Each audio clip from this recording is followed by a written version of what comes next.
उत्तर सोलापूर तालुक्यातील तळेहिप्परगा येथे रविवारी निसर्गाच्या कोपाने एका हसत खेळत असलेल्या कुटुंबाचे जगच उद्ध्वस्त केले आहे। रविवारी दुपारी आलेल्या अचानक वादळी वाऱ्याने एका 12 वर्षाच्या निरागस बालकाचा बळी घेतला।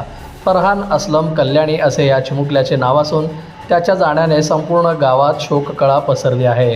रविवारी दुपारची वेळ बाहेर वादळी वाऱ्यासह पावसाचा जोर वाढला होता।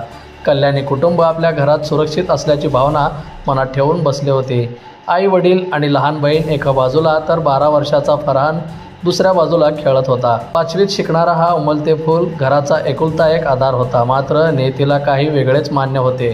4:30 ते 4:45च्या सुमारास वाऱ्याचा वेग इतका प्रचंड झाला, घरावरील पत्र्याचे शेड उडून गेले। या शेडसोबत असलेल्या जड लोखंडी अँगल थेट खाली बसलेल्या फरहानच्या डोक्यावर कोसळले।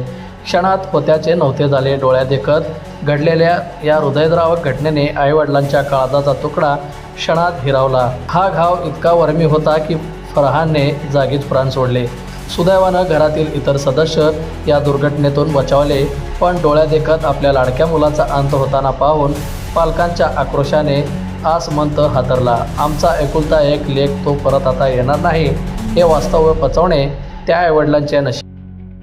बंधुप्रेम न्यूज चॅनलला लाईक, सबस्क्राईब व बेल आयकॉन दाबायला विसरू नका। धन्यवाद।